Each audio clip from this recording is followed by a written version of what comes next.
So you think that you know everything there is to know about fishing line, huh? What if I told you you've been lied to? Before we get into that, let me just go over your big three: monofilament, fluorocarbon, and braid. So with mono, I like to run it on all my topwaters and all my crankbait stuff because it stretches and it forgives. You don't pull treble hooks out of the fish's mouth.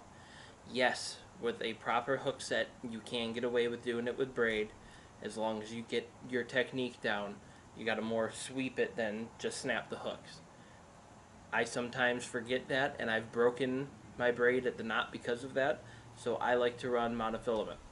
It floats, which also can help you if you take a crankbait and it's a 5 to 7 foot depth. You can actually get the run up into the 4s by using the monofilament line that floats. You can actually get that crankbait to fish a little bit shallower than normal, but there's a reason why so many different companies make so many different versions of monofilament. I think it's the most universal line out there. You could argue that braid is, but I honestly think monofilament is the most universal line that you can buy. Then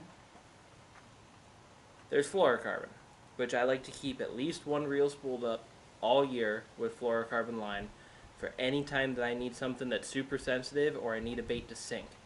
So this right here is Sunline FC Sniper 10-pound test that I've got on the Ardent wire and Kistler KLX. As you can see, I was trying out a spy bait, didn't get anything on it, but I wanted that bait to sink.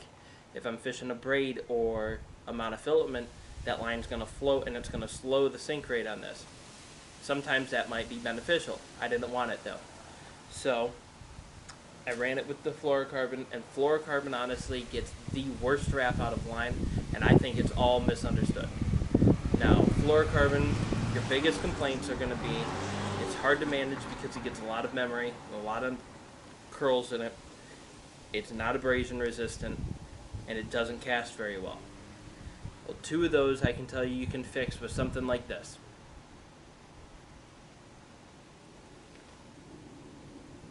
Ardent Lime Butter is a conditioner that you would put on your line. You spray it right onto your spool. It improves casting distance, decreases memory. It helps out with all the knots and everything like that.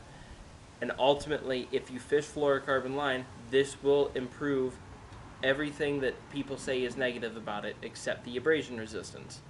Now, there's the other key point. If you spend the money on a high-quality fluorocarbon like Seaguar and Vizex, like Sunline FC Sniper, it is a lot more durable than what people like to say it is. Yes, the cheaper fluorocarbon lines are awful. I've been down that road. I don't want to do it again. And there's a reason why when it comes to my other lines, I don't like to spend too much money on it, but with fluorocarbon, whatever it takes. I want the best line. I want it to be as clear as I can get it. I want it to be super sensitive. I want it to sink really well. Still have a little bit of stretch. There are a couple different blends of fluorocarbon out there that do. I think the FC Sniper is the best fluorocarbon that I've ever used. Seriously, if you've had issues with fluorocarbon in the past, and it might be because you bought one of the cheaper spools, buy one of the more expensive things, take care of it, use that Ardent Lime Butter on there, and you will see all of the negatives go away. I promise it's worth trying out. I love fluorocarbon line. There's other guys out there that hate it. I think they're just misinformed. It's really all it is. And now, the last one of like the big three types of line is braid, which I don't use. Ohio doesn't really call for that unless I'm pitching or flipping, and I just don't do it often myself. But it's hard to ignore all the benefits. The really far casting distance, the zero stretch, which means your hook sets aren't lost at all. It's awesome. It's abrasion resistant like no other. It'll cut through weeds and everything else really well. But like I said, I just don't have a reason for it. But I wanted to find something that had some of those benefits. And that's where I think you've been lied to. Most people think that all you have is monofilament, fluorocarbon, and braid. But I'm here to tell you they're wrong. There is another one out there.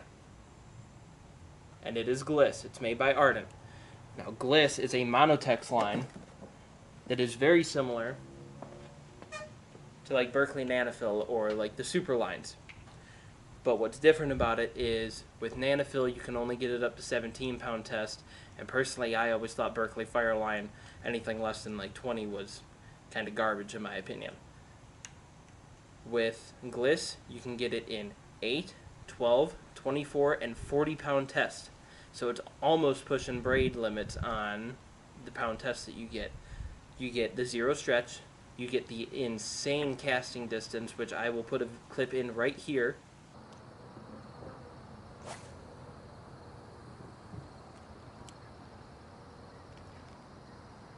Now the only thing that you don't get with Gliss is the abrasion resistant. It is quite easy to nick up, so the reason why I use it on my drop shot stuff is because I can just take it right out of that Cali clip there, and this is all fluorocarbon from the weight up to the hook, fluorocarbon from the hook all the way to that knot there. Now feel free to bash my ability to tie an Albright knot. That's the first time I've ever done it, so it's not pretty, but it's effective.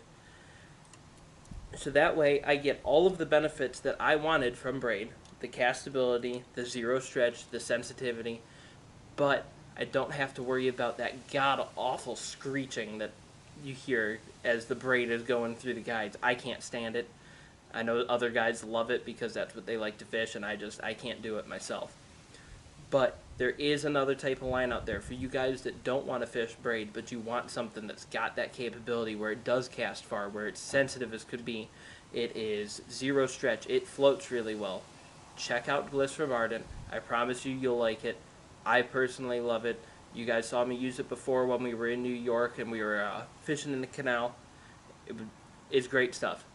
The only other negative that I can think of that I want to tell you guys about right now is that it does get pretty bad wind knots, so if you're fishing in wind, make sure that you pay attention to it. Make sure it's tight when you reel it up, because if you don't, it can tangle up pretty bad. Keep the line tight in the wind, and you will absolutely love Gliss. Check it out for yourself at ardentreels.com, and you guys have a good day.